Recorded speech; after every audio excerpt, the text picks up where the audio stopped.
welcome Woohoo! to 98 Melanated Way. I'm Linda. That's Abby. We are like catching up on Meet Me Abroad, Meet Me Abroad, Match Me Abroad, season 2. We're doing episode 7. We're gonna do episode 8 on Friday. That way, we're like boom, boom. Monday, we'll be on the latest episode that just aired on Sunday. We're on it. It's all magic, magic. Yes. I want to do a couple of housekeeping stuff first, you guys. First and foremost, make sure you're liking and subscribing because that just helps us, right? Like, subscribe, click, costs nothing. Click. Second thing is, you guys, I am expanding the Melanated Way, and I would appreciate any support that you guys have for me. It is TMW Online, the Melanated Way Online. It's going to cover out everything outside of just 90 days. Because as you guys know, I'm an entertainment journalist, and I've decided that I'm just going to create my own platform. And website's going to be launching pretty soon. But in the meantime, we've started some social media stuff. So TMW _ online on Instagram. If you could go ahead and give that a follow, that would be great. And when I'm telling you that I have like news upon news upon news upon news that I'm just like banking, it's going to be great. And it's not just going to be entertainment. It's going to be entertainment. It's going to be lifestyle. It's going to be fun places in your city where I request, people to tell me what's the hottest, latest thing in that city. It's going to be fashion. It's going to be all things that we as women care about. So thank you, Dr. Megan. Wow, good for you. Thank you, Dr. Megan. Yes. And I already have a lot of interviews and carpet and all this stuff lined up this month. And so we'll be soft launching. If you go and look and you see there's already a couple of posts up there, we're like moving and shaking. And that's the thing. It was time for me to like make it happen. And I've known this for a long time, but I get busy, you guys. When I get busy, I get tunnel vision, but the vision is bigger than what I can see. So TMW _ online on Instagram. And as we grow, we'll have a separate YouTube page, a TikTok page, all the things. But right now I'm going to focus on Instagram. The third housekeeping thing that I want to talk about, you guys. Oh, thank you. Yes. Yes. See, this is why she's my girl. And this leads into, I want to talk about something that's a bit serious, you guys. As you know, as a Canadian, I'm nice, but we're fierce and loyal. And Abby is one of my dear friends. She's also my co-host on 90 Day, the Melanated Way, and all things TLC that we cover. And we've been doing this for a long time now. So what I'm not about to accept is online bullying. Okay. And if you know Abby, and she shared her stories, and I've talked to her about sharing this because it's something that I feel passionate about. But what you're not about to do, as a female, be online, hidden behind whatever BS that you're hiding behind, is you're not going to online bully my friend Abby. That's what you're not about to do.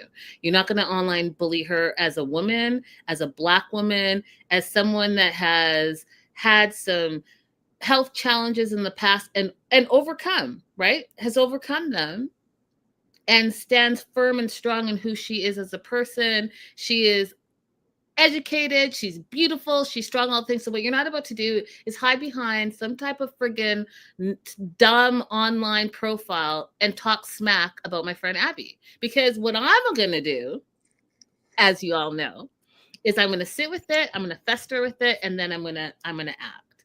And I was telling Abby this in the green room offline, that sometimes people don't read, right? So not sometimes, a lot of times people don't read. So I recommend that you know who you're following and why you're following them and what spoke to you. And a lot of people don't know that I'm the creator of 90 Day the Melanated Way. And I sometimes will go on my own page to see how people are acting, because people act differently when you have a huge influence, right? So if I go on 90 Day and say something, people act differently than if I go on as Linda Is So Girly. because they haven't done their homework and realized like those two things are the same, right? That being said, someone tried to not someone tried to, she was online bullying and it was disgusting. Mimi, you know who you are. Just know, Mimi, that I am 90 Day the Melanated Way. Linda Is So Girly is 90 Day the Melanated Way. So all that terrible, because she started trying to bully me. And I said to her, I said,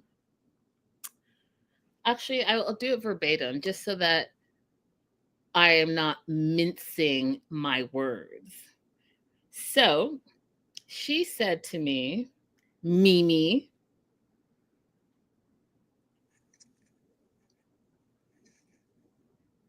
she said to me, and Texas supposed to have really good barbecue. Let me just mute this. She said to me, you guys, that I just was like, oh no. Oh no.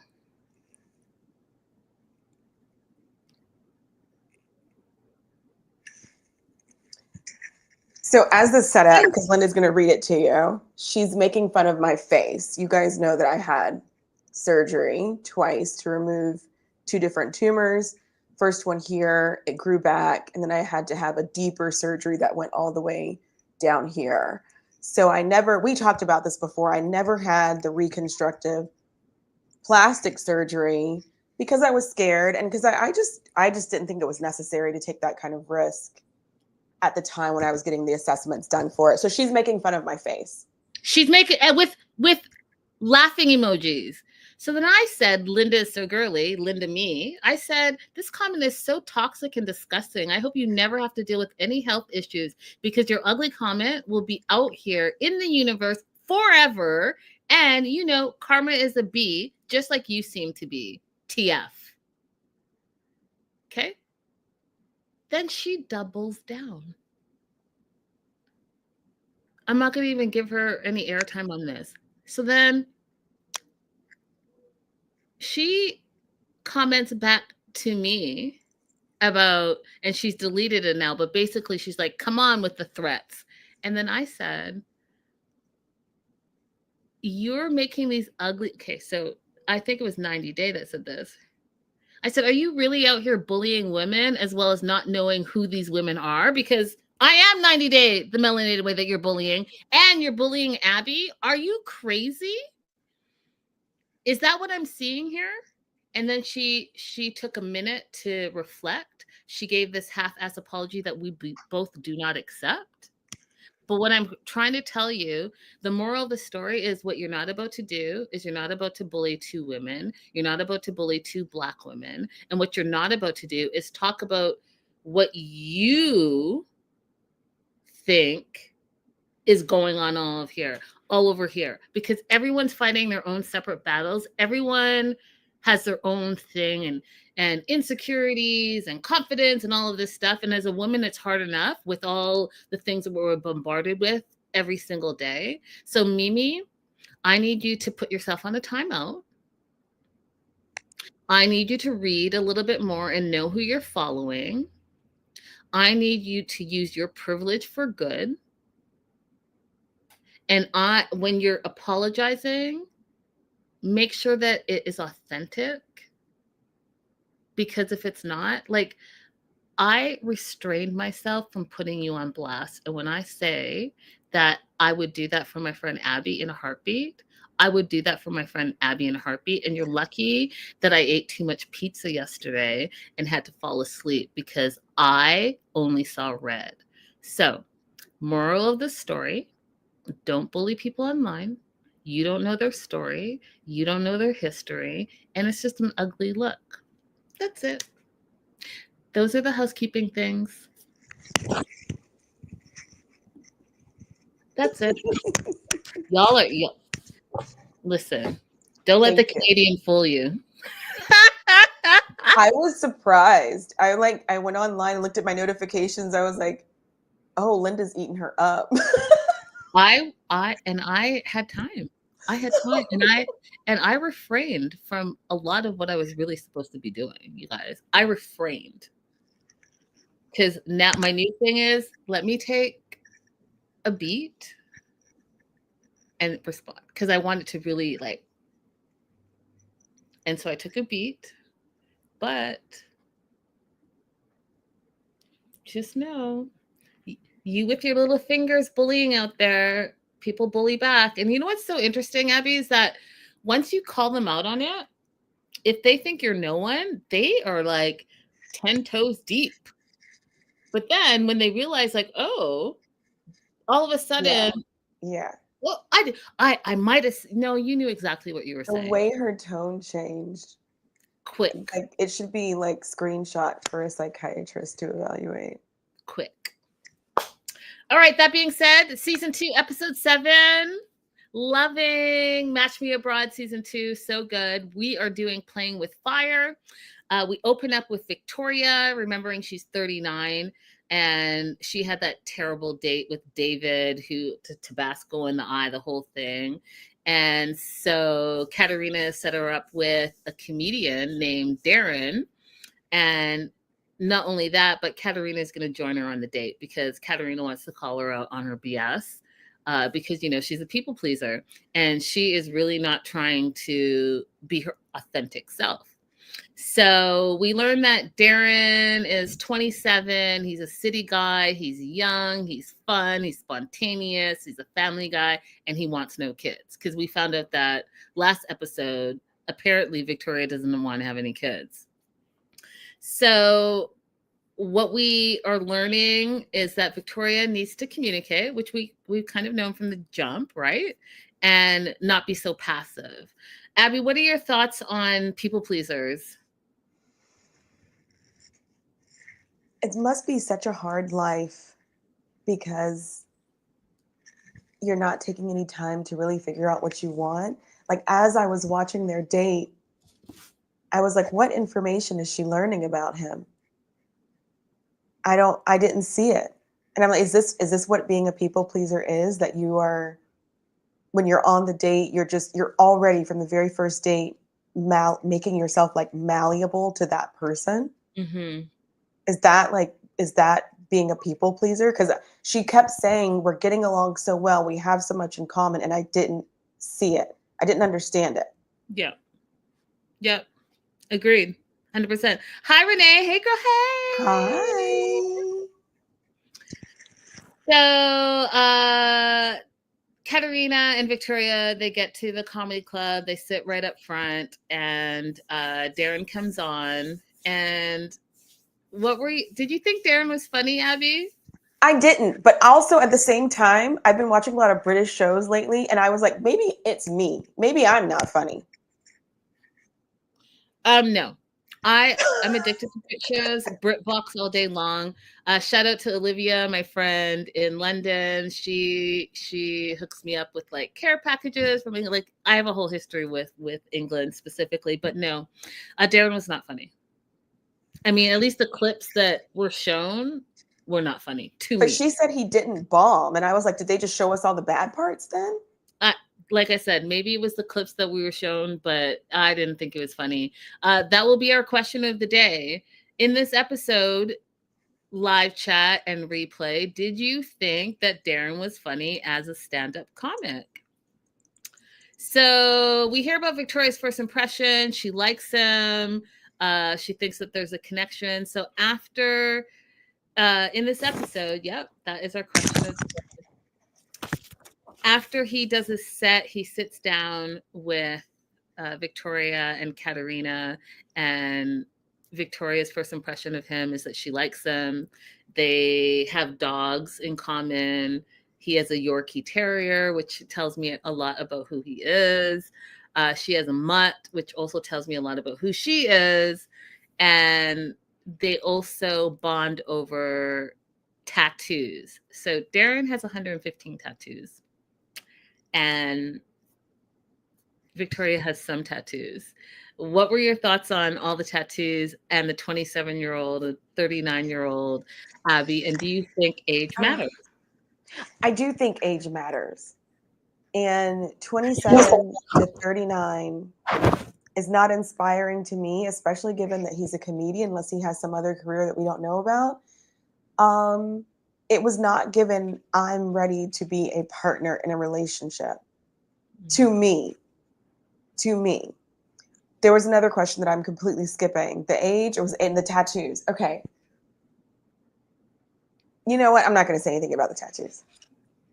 I love tattoos. So tattoo all the way out, but let that not only be your identity, let you be more than that. Do I think age matters? I don't necessarily think age matters, but I do think where you are in the age bracket matters. I think that if you're 20 something and you're, almost 40 something, that could be a problem. But if you're like 30 something and 50 something, that's different because you're a little bit further on in the game. I think in your 20s, you're still formulating and figuring it out, all the things. By your late 30s, moving into your 40s is very similar to you being in your 50s and late 50s. It's very similar. You've lived some life, you know some things, all of that. So him being 27 and her being 39, not necessarily being on the same page. However, my disclaimer is Victoria is not who she is yet. Like, I don't think she knows who she is. That is also true. So I think her age is not going to be an issue because maturity wise, she's still back in the 20 somethings because she hasn't ever really been herself because she's always just been pleasing people. So I think that this may be able to work. And I think that that's why Katerina matched them up. You got a point. He says, Darren must not be funny because I can't remember him. Dr. Megan says she doesn't think he was funny, but they were cute together. Hey, Raydella. Hey, girl. Hey. Raydella in the house. Yeah, Renee is saying what I'm saying. In this case, Victoria has the mentality of a 20-something. She seems immature. I don't say that to be cruel. She just seems immature. And you know what? We are speaking the same language, Renee. Immature is not an insult. It is an actual descriptive word, you know? So I don't think it's an insult for you to say that she seems immature. Yeah. So Katerina sees that, they're kind of vibing, right? She goes and she buys them some more wine. So, because wine can loosen you up. And she sees that they're vibing, so she leaves them. And she left earlier than I thought that she was going to leave. I thought she was going to stay for the whole date. But she leaves. Darren likes Victoria, and Katerina noticed that he likes her, and he's driving the conversation because what I did notice as well is that Victoria's not great in leading a conversation. She will answer, but there will be those awkward pauses if there's not a question there. So what I thought Darren did very well that Victoria needs to work on at her, big age is having conversation. You went on 75 first dates and you're wondering why there were no second dates. It's because you're not driving any of the conversation. And, if it was me and I'm having to ask all the questions, not just because I'm a journalist and I ask a lot of questions, my mom says I talk a lot. Okay, put all of that aside, right? Put all of that aside. If I wasn't a journalist and I didn't talk a lot, if I had to still ask all the questions all the time, I'd get tired of just asking the questions because, like, what are you doing to make this an ebb and flow conversation? Right? Is that because she's a people pleaser? Like she's too busy making herself malleable to the other person to be doing any kind of investigation into whether she actually likes them or not? That, and I also think that she is not willing to ask the questions that she's interested about because what if that other person takes offense or doesn't want to answer? She doesn't know how to deal with that. Right? She's only worried about being liked and making sure that person feels happy and wants to be in her presence. Right? Sometimes you have to have the conversations. Because you know what? Especially on a first date, you two are representatives. Make sure that do you want a second date? Well, then you better have conversation with this fool and find out if that's someone that you are actually really interested in. Right. It's a two-way street, guys. It's a two-way street. How are you going to know if you're interested if you don't ask any questions? We find out that before he decided he was going to be a full-time comic, Darren used to be in construction and a builder. And I thought that was great because we need more of that. And he could build you a house, Victoria. He could build a little shed for your dogs. Like, he's good with his hands. That's a plus. And they bonded over, which I thought was funny, going to the gym. So he said he's been to the gym one time in his life and he thought it was a horrible place. I laughed out loud. And what are your thoughts on the gym, Abby? I love going to the gym, but I think it's normal for somebody like him who worked outside, got his exercise through working outside, to feel like the gym was just a torture chamber. 100%. I like the gym, but what I will tell you is that when I go to the gym, I go like a scrub. Like, I'm rolling out, no makeup, no hair, maybe a bandana if you're lucky, whatever scrub outfit, because you're gonna get sweaty anyway. So like, why does it need to be matching and look all good? But then I get to the gym and everyone has like Lululemon on, girls are on full makeup, hair's all pressed, great, lipstick, not even gloss, just lips.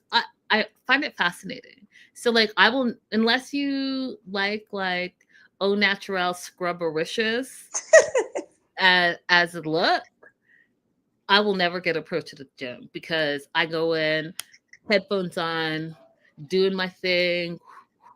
You say that, but I bet you if you were to walk around without your headphones on, people would start talking to you. I mean, maybe. Not that you like need to do that. I'm just saying. I mean, I'm just saying, like, I think I maybe have been approached once at the gym. That's it. In and out. In and out. But we find out that Darren really likes Victoria. But he feels like the environment is hard to ask questions and like get to know her more because, you know, they are at a comedy club. People are performing. It is loud. Lots of people around. So you can't get that intimate one-on-one, which I thought, yeah, obviously. But I thought that maybe they would move the date to like somewhere else and continue the conversation because they were vibing, but they didn't. It was giving me the impression that he maybe had to stay there. He has another set or something, because otherwise it would have made sense for him to say, hey, I know another place down the street that's a bit quieter that we can go to. But this ended up being a really good thing for Victoria because he is blaming her not participating as much in the conversation on the environment. Yeah, agreed. So they bond as well over Pokemon, and I want to say I was going to make something up, but I just got stricken down. Okay, God, I'll calm down. But they do bond over Pokemon, and he has his nails done in their Pokemon nails. What are your thoughts, live chat replay, on men who have their nails done? I think it was fun. I think it like obviously goes with his character. I've never dated a man that has their nails done, that has, you know, not even for fun, not even for just like, oh, your kids painted your nails for you. So I don't know. I'm just trying to quickly assess, how do I feel about that? I don't think I would care, but it's never happened. I went on a date with someone that painted his nails. Did you know that before the date? Was it like acrylics? No, it was just like he had like black nail polish, like a dark green nail polish, black. Like, yeah, he had like just regular nail polish on his nails. Was he like goth? I mean, maybe in his previous life he was. I don't know. As we went on quite a few dates, but that was not his issue. So I guess I was able to not think it was a whatever. I also think that it's a signifier, potentially a signifier of someone who is very comfortable with their masculinity. Yeah, I'll give him that. He was very comfortable in his masculinity, maybe too comfortable. Okay. So they're bonding over Pokemon nails and being fans and Harry Potter and all the things. She finds out he's 27, she's 39. She kind of freaks out a little bit and is hesitant. She's uncomfortable with the age difference. And worried that, this is not going to go anywhere because she doesn't want to waste any of her time. She asks him, did you know that I was 39? He's like, yeah, that's basically the only thing I knew about you, and I'm okay with it. And asks her for a second date. And because they were bonding over the Pokemon, the nails, the tattoos, he's like, are you open to getting another tattoo? What if you come and see my tattoo guy and we get matching tattoos? Y'all, I'm about living in the moment, okay? And I love that she's abroad and she wants to, have a memory about being abroad. But what you shouldn't do, which is, read it anywhere online, you guys. Getting matching tattoos is the kiss of death for your relationship. That is, and getting matching tattoos with someone you just met and went on one date with? Are you? What are your thoughts on that, Abby? I would suggest let's get matching tattoos, then let him go first, so I can. I'm just kidding. I'm just kidding. I'm just kidding. I have no tattoos. I'm not getting a matching tattoo with anybody. Well, my eyebrows. My eyebrows are tattooed. That's it. I have a lot of tattoos, and I have like a matching with my bestie. I got a tattoo while dating someone, but they were not matching tattoos. Like I got my own tattoo and they got their own tattoo. And that was that, but not matching. Like, no, we're not getting the only tattoo. There are two tattoos that I've considered getting. One huge and massive, and obviously it was a pipe dream. But my favorite book is Song of Solomon by Toni Morrison. And I had come up with a sketch that was going to trace the main character, Milkman's journey all the way back to finding his ancestors. This is a story about like in the 1950s of a Black American finding his history. I was going to do like the entire story of him finding his family like down one sleeve. Fantastic idea for somebody else who wants it. Because then I got it priced out and I was like, oh no, I would never pay that much money for anything for a tattoo. And the only other thing I've ever considered is right after my dad passed, I grabbed his ID and I was going to get his signature on me. And I just carried the ID around and I never did it. I like that though. I like that. Oh, I like that a lot. Huh. Okay. I want to get another piercing, you guys. So, I have this pierce right here and I want to get one right up here, but I'm also scared of my mom. And I know I'm growing, you guys, but like between the tattoos and the piercings, it's been a whole journey with this woman. And have you already pushed her to the limit?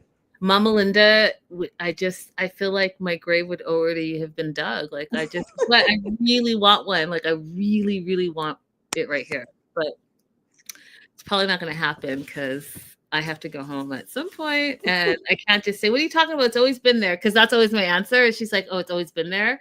This has always been there. And she's very observant. One of my notes is, Renee says a friend of hers did the signature when her dad died. It looks amazing. I actually really like that idea. And I actually like that idea. One of my notes says that one of the things about Victoria, it takes the right person to bring her personality out, because we're in episode 7 and this is the first time I'm actually seeing her personality rather than just being her people pleaser, which I thought that's nice. And there's definitely something there between them. And so we'll see what happens. We'll see. Hopefully it develops well and she at least gets to start talking about what she wants and working on who she is. I would love to see Victoria have some growth. She's had a hard life. But do you think Victoria knows what she wants? It would be nice for her to start finding it. I mean, it's not going to happen overnight, but if she could start finding it, Katarina is a good person to help her do it. Agreed. Moving on to Tony. Oh, Tony. Oh, Tony. Tony from Florida, and I say that with all the context behind it. Tony from Fort Lauderdale. Oh God, you are a mess. Where to start, Linda? I mean, I'm just trying to not get into a TED Talk. So he thought that before he actually had his first date, Louisa decided that she was going to put him on this double blind dating experience to see if she could coax him out of his stereotypes and his ultra megalomania situation, if she could try to like move that out of him. She wants him to really work more on personal ties, values, being appreciative of women, understanding that women are indeed people in and of themselves, outside of what they look like and outside of the stereotypes that you have of women. But guess what? It didn't work. He said that he thought this dating experience was quote unquote creative and it was an interesting experience. And so when Louisa said, which out of the three do you want to choose for an official date?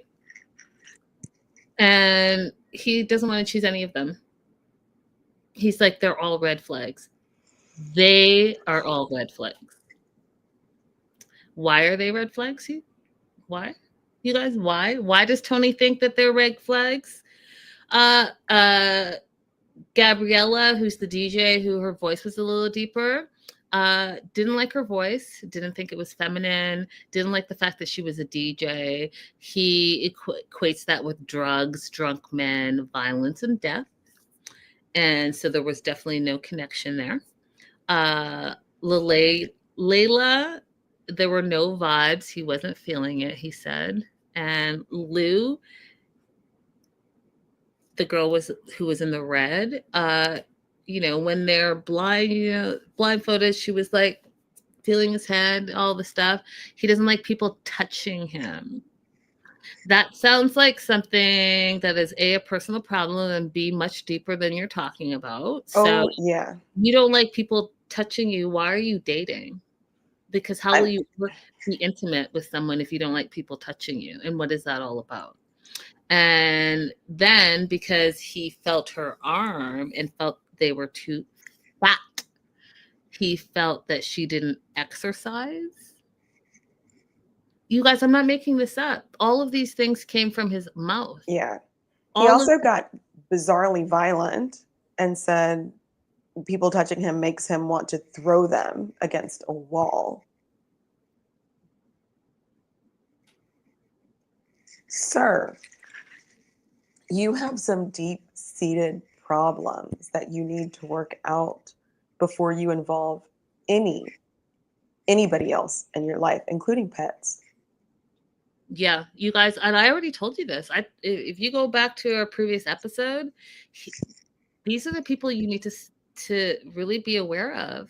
These are the people that are on the first 48, To Catch a Predator, Homicide Hunter. Because I watched them all, and this is that type where he will not get out of what he believes to be true, but he also won't deal with his deep-seated anger, trust, rage issues. And then guess what?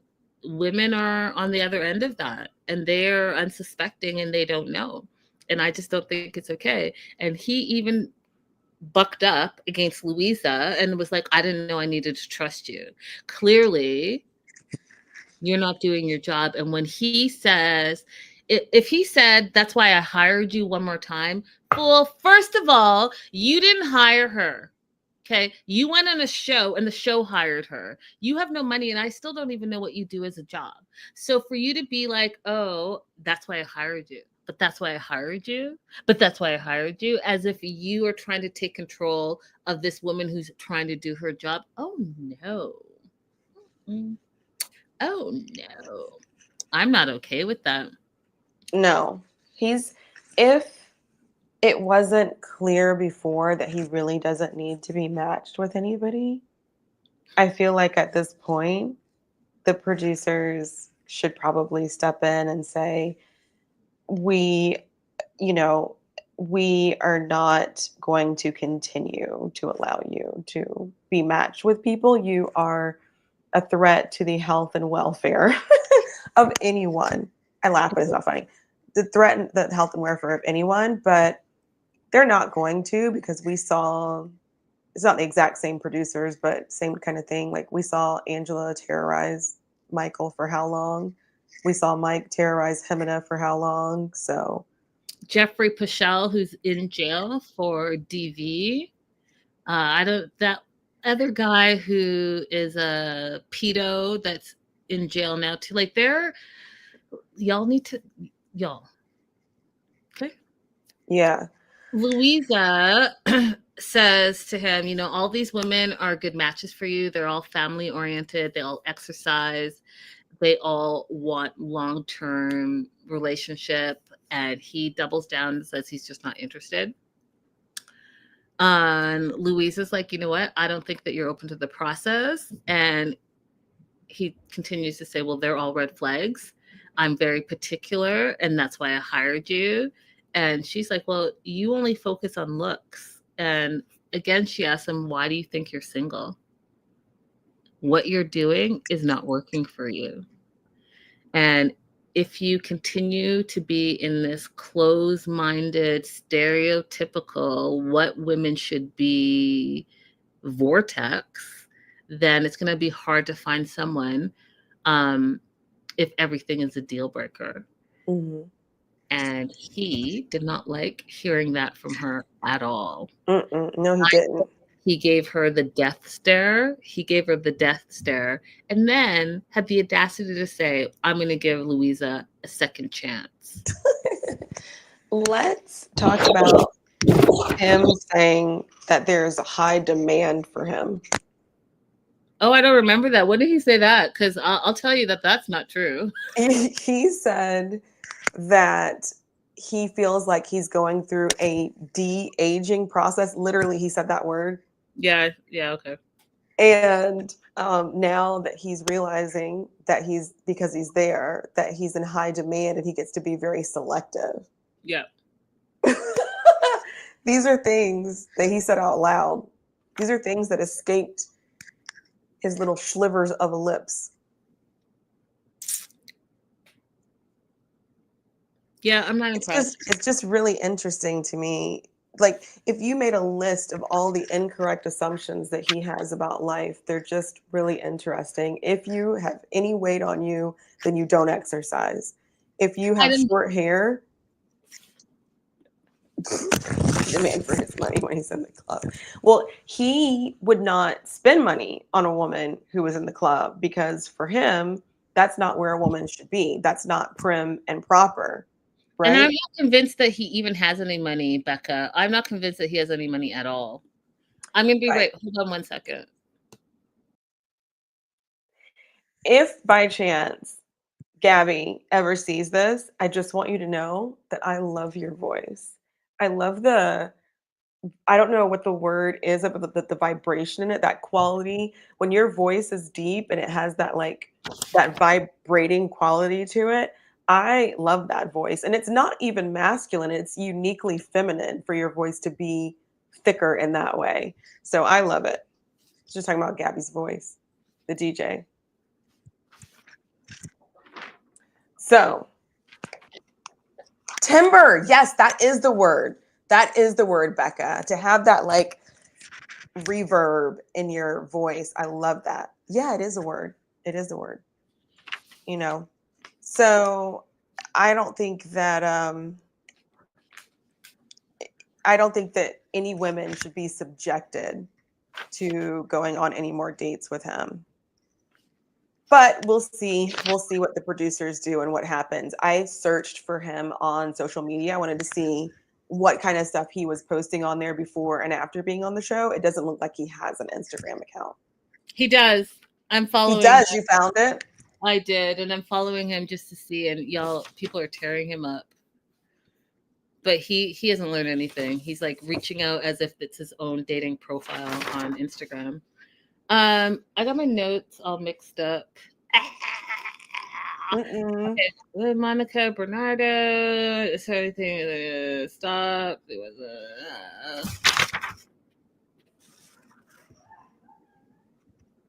okay, I know that this is old. Sarah, Freddie, nice club. Okay, that's old. Amber.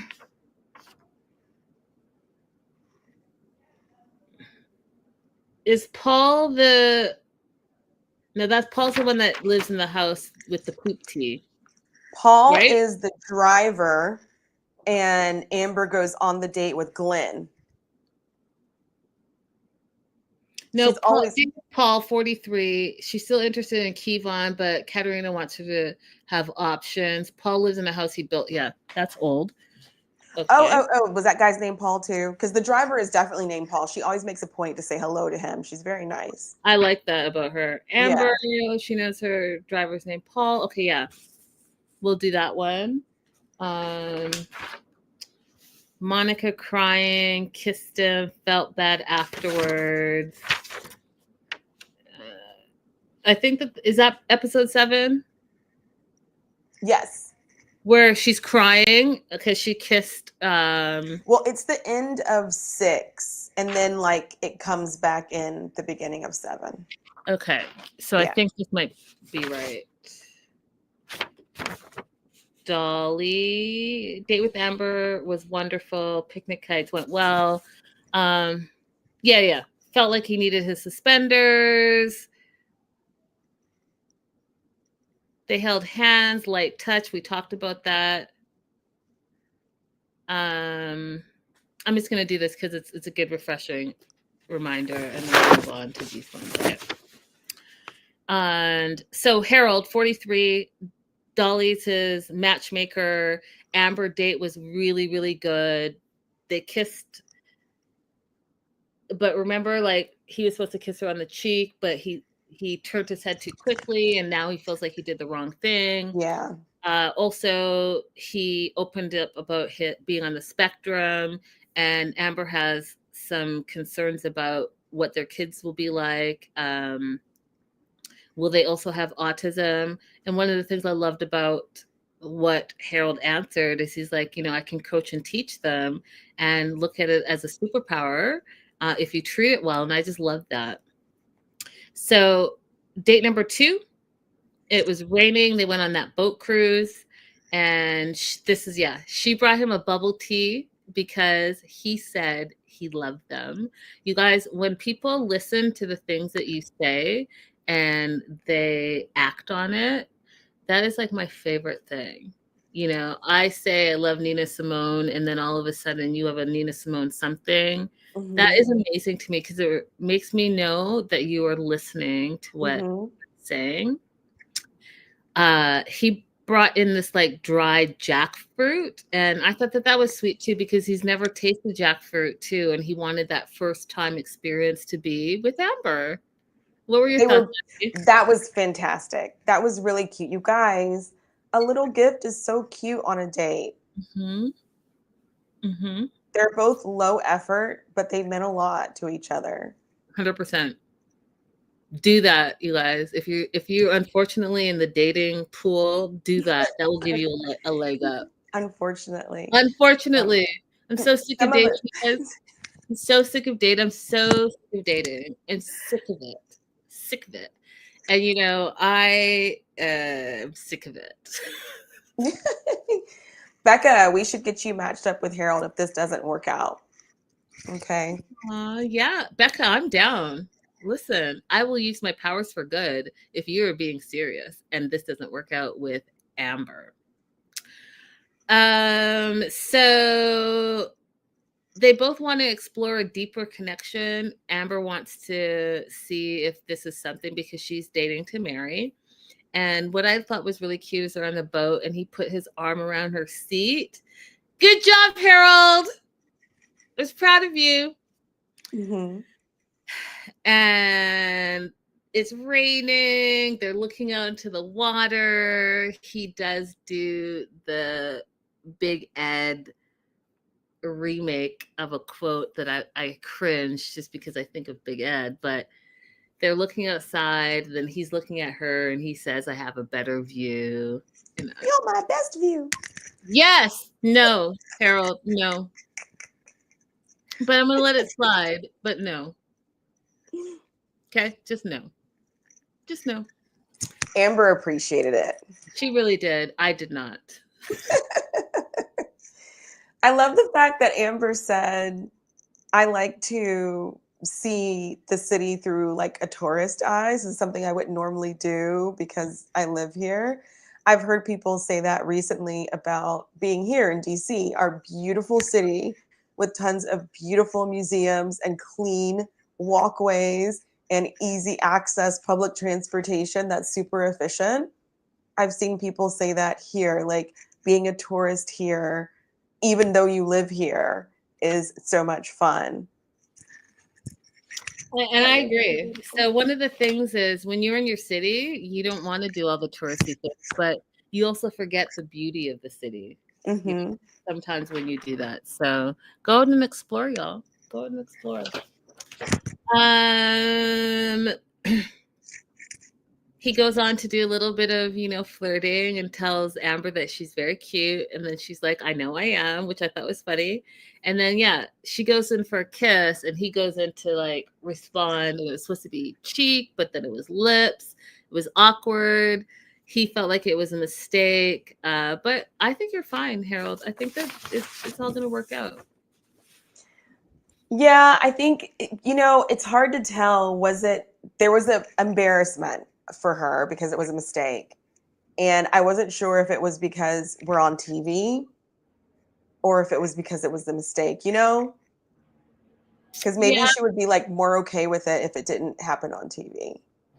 Yeah. And it was also like, they both turned at the same time. Like he didn't know she was going in and she didn't know he was going in. And y'all clearly wanted to have like a moment, right? And whether it's on the cheek or, on your head or whatever, it happened. It wasn't exactly how it was supposed to be, but you guys both were like into it. Yeah, it's okay, you guys. It's just a little accidental acceleration. It's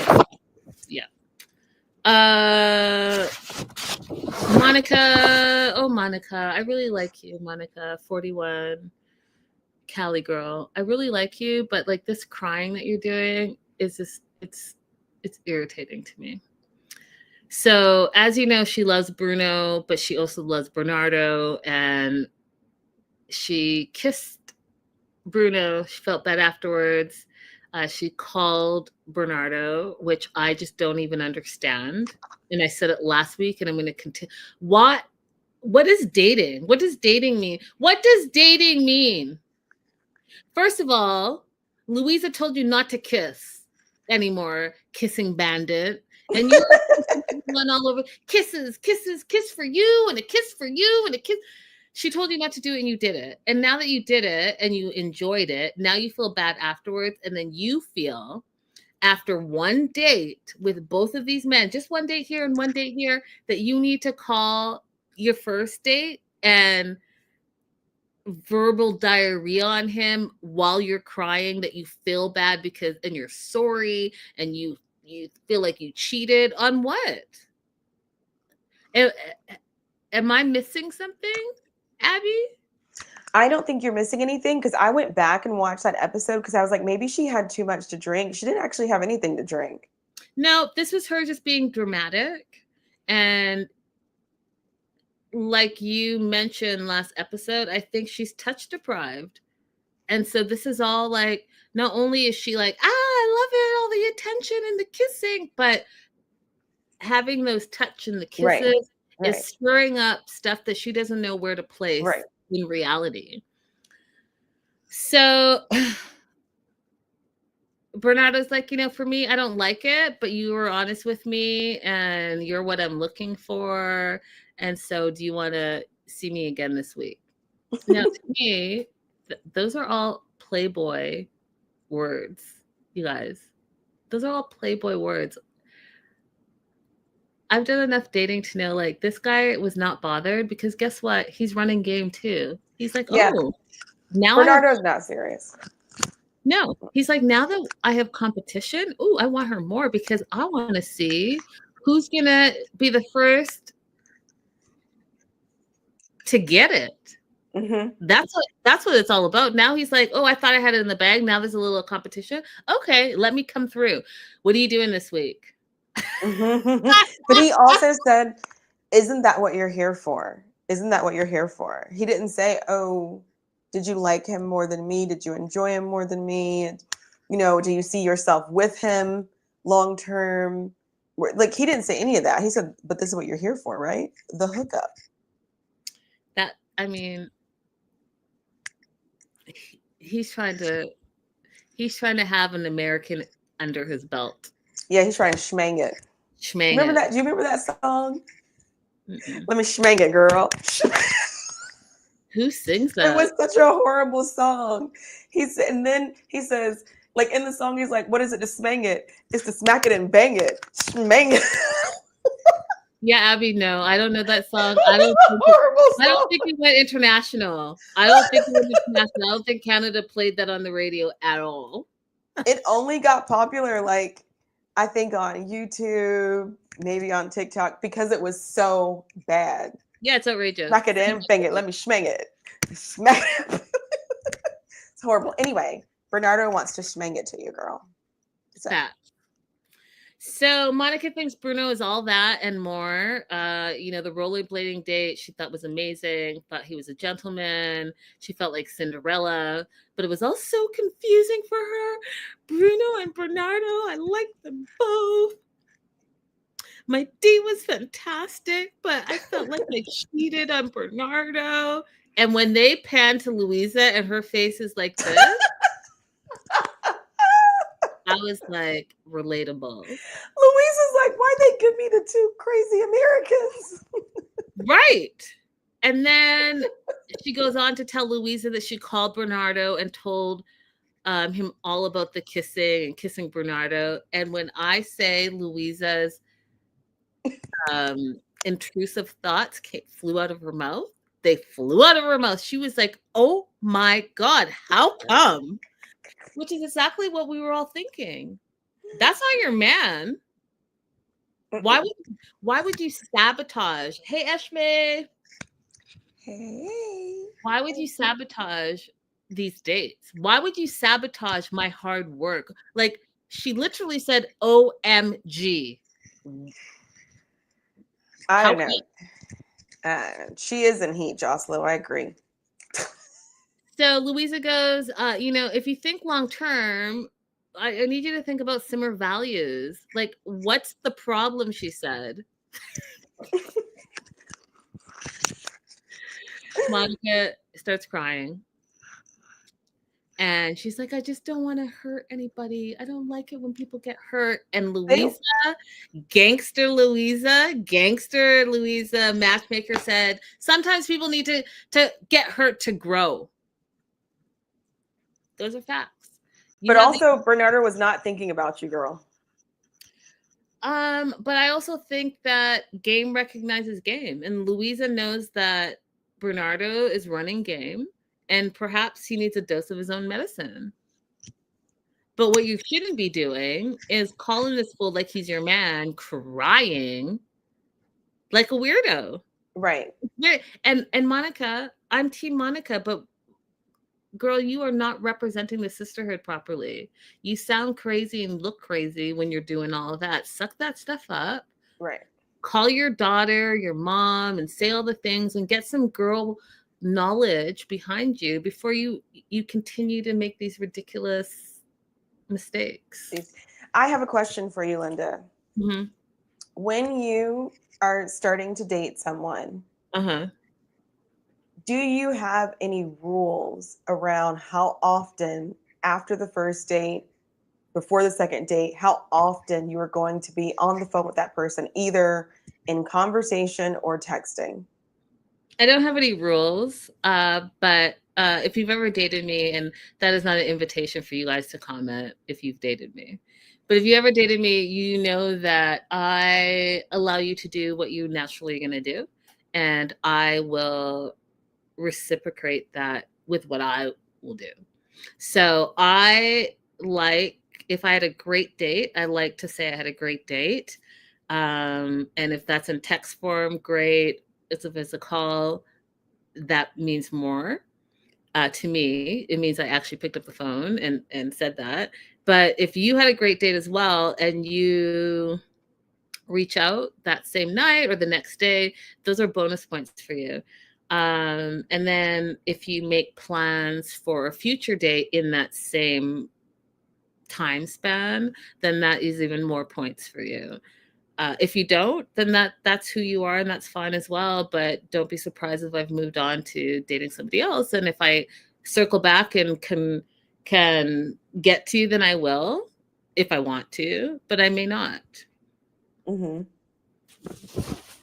So I think that something else that Monica did that I would not recommend, that is getting overshadowed because of her big outburst, is that she said that since her and Bernardo went on the date, that they were constantly texting. Yeah, we're not doing that. Don't do that. Who has time? Who even has time for that? Live your life. Yes. Have a mystery. And not even manufactured, but just make sure that you're still having a full life. I don't think you should go on one date with a person and then you're dedicating hours just to texting or talking to that person after that first date. You've got to maintain some kind of balance in your life. And if she hadn't done that, maybe she wouldn't have worked herself up to this extreme of thinking they were in some kind of committed relationship. Jocelyn has a question. You want to take it, Abby? I don't get it. Does a matchmaker set people up that are willing to move countries? Like, do they set them up without knowing that fact? No, they all know it. They're all told. We find out on the dates. They know that they're going out with an American. But what we don't know is whether or not the American person is planning to move there or trying to bring the person back to the U.S. They don't tell us that up front. But we did hear like Amber is willing to be in Ireland. Mm-hmm. We also know that Victoria is willing to be in Ireland. So they know, like, if you're going to get a match, one of you is going to have to move. And I think that that's part of the Match Me Abroad. Like, if you're going to date this American, are you open to moving to America before you come on the show? And then vice versa. Are you willing to move wherever you are? I think that that's what it is. Yeah.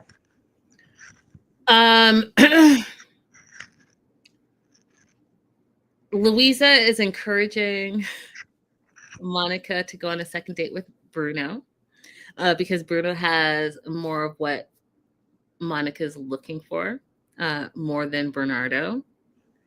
And Louisa also says, Bernardo may just be a playboy. And what I thought was interesting is that Monica actually listened and was like, you know what? You're right. But do I think, and we haven't seen episode 8 yet, you guys, so no spoilers, but do I think that she's going to have like crash and burn moment thinking about Bernardo? I still think that might happen. Yeah, I agree. One is the potential that there is something else that happened with Bernardo that we did not see. Right. Because she said that, oh no, that was Amber. Yeah, that we did not see. Amber! Katerina is her matchmaker. I love, my note said, just like Abby said, I love that she knows her driver's name, Paul. And whenever Paul comes, she's like, hi, Paul, greets them. You guys, the little things matter. Mm-hmm. My mom taught me that early on in life. You're at a hotel, you're at a restaurant, you're anywhere that someone is in a service industry and you learn their names and really actually appreciate them. Not only do they appreciate it, but we're all human. We all want to be seen, and it's just a really good thing to do. So the producer asked, so what happened in the hotel room with Kevon afterwards? And she said they just kissed a lot, and his lips were like 2 little pillows. But unfortunately, the communication has dwindled lately, she said, and he's not making her a priority. Her feelings are hurt. There's no communication. And because of that, she's open to dating more. Now, girl Amber, I'm going to tell you something that I think, and it could not be true, but I know this as a grown adult that I know you said that nothing happened in the hotel room. I don't believe you. Sorry. I think because men like to chase. And we saw you at the bar and y'all were like, oh, kissy, kissy, kissy, kissy. And, you were going back to the hotel room. And guys like to complete their missions. And so I feel that Kevon completed his mission, and that's why the communication has dwindled. Because what is he not excited about? What's different from the day before, unless there was some other stuff going on? Some smanging. Going on, because now he's like, oh, I got the American and we were hot and heavy, and now all of a sudden he's not texting you, you're not a priority, no communication, all over just kissing, because he liked kissing and he would want more kissing. But then it makes more sense to me, and I could be wrong. It could be that. I think that's a strong possibility. Or was he upset because it was only kissing? That's a lesser possibility. No, because he'd still be chasing her. So she's open to dating more people. She's meeting Glenn, who's a life coach. He's also Mr. Ireland. And one of the things that Katerina says is Glenn is an extrovert. He's sociable. Meanwhile, Kevon is an introvert, and he keeps his feelings to himself. And so she thinks two extroverts together might be a better match. And Glenn planned their date at Court Gaol, which is a former prison. It's also his hometown, so he's proud to show off his hometown to Amber. And it was cute. She arrived with her driver, Paul. He was standing by his red BMW with flowers. He loves her accent. And they bond over like fitness, no fast food, no soda, working out, being healthy, being active, all those things. And, we find out that he used to be in a men's physique competition, and she does makeup for physique competition. So they had a lot of overlapping, interlooping interests. One of the things that we're concerned for her, and Abby, I want to know if it's a concern for you, is he's very manicured, and she's not used to that. But she likes his personality and his banter, so she's going to try to see past that. But live chat, replay, what are your thoughts on guys who are overly manicured? And when I say that, guys who like get their eyebrows down and it's clear that they've had them threaded or waxed, maybe a little filler here and there, but nails are done but no polish, but perfectly coiffed, hair's all coiffed. What are your thoughts on that, Abby, and live chat? Honestly, I'm going to be really honest with you guys. I don't want to be with a man who's more manicured than me. That's my own whatever, insecurity, selfishness, whatever. That's my own thing showing up, because I don't want the pressure of going outside. I even feel this way about some of my friends. Like I was telling Linda about my friend Alfred, who lives out there in LA where she is. If I know that we're going somewhere together, it requires a lot more time for me to get dressed, because to be out with him just requires more effort in my hair and makeup. And this goes all the way back to when we were in high school and he used to make clothes for me, like make jeans for me. I'd just be like, is Alfred going to be there? Because I look like crap. So I just for my own sanity, I don't want a man who's more manicured than I am. I know that's shallow. It just is what it is. Renee says, if their character, personality, and financial status are good, I'm okay with it. That's so mature of you, Renee. I'm the one being immature here. I don't mind as long as you're not taking longer than I am to get ready, and you're not more maintenance than me. Then I don't care. Leave me alone. I'm the lone immature person here.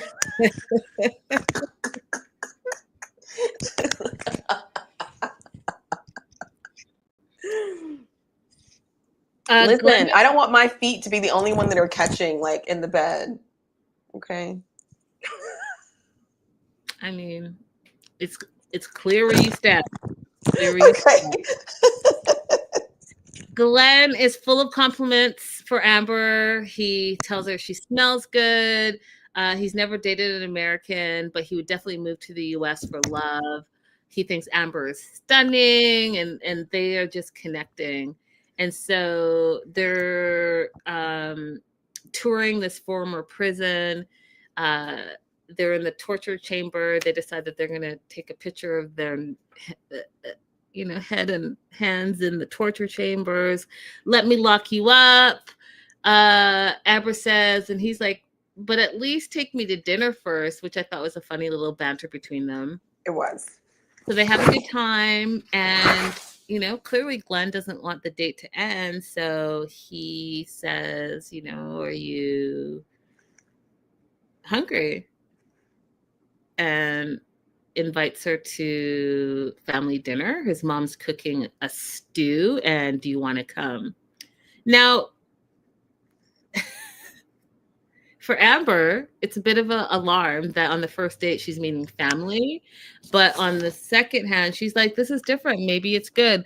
What would you have done, Abby? Would you have gone? I am a big fan of Irish stew, so I would have been excited to try it from like somebody's home recipe, but also nervous because what if you hate it and now you have a big bowl of stew in front of you? But overall, I'm going to eat the stew. You made this about the food, Abby? Yes.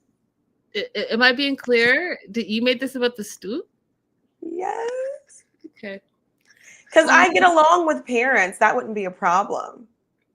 But the stew would be. Like, have you ever been at somebody's house and you didn't like their food? There's not a whole lot of ways around that. Okay. So I'll just be honest. I don't eat at everyone's house, and I have no qualms about not eating at your house in front of you. I can't do it all the time. And your place will tell me as soon as I walk in whether I'm going to eat or not. Now, am I like rude about it? No. But what I'm not about to do is eat anyone's food at anyone's house. And, if I felt that way, first of all, would I go on a first date? Yeah, parents love me. And they could serve me the stew, but that stew would be stirred around and maybe but it would be there if I didn't feel comfortable eating it. I don't have any qualms about that at all, actually. At all. Not at all. I think that is the last Southern thing left in me is that I need to finish my plate. Oh yeah, I'm not eating at everyone's house. No, thank you. I can show you some of the things that I've actually seen, you guys. You have to be careful where you're eating. Not everyone's, no. And that probably is the African in me. I mean, my mom doesn't even let us eat at extended families' houses sometimes. And when I tell you she will send you a message and tell you what you need to do, that's where I get it from. And I'm not mad at her. Yeah, I understand. But yeah, I would be excited to go eat the stew. Jazza says, don't worry, April, I'm with you. And yes, you can't pass up Irish stew in Ireland. That's it, you guys. That is episode 7. On Friday, we'll have episode 8 and we'll be all caught up. Definitely make sure to like and subscribe to our pages. You guys don't forget about TMW_online on Instagram. Our new all things Hollywood, all things lifestyle, all things beauty, all things fashion and food. Support your girl. And we'll see you on Friday. Bye for now. Bye-bye. Ta-ta for now. TTFN. Ta-ta!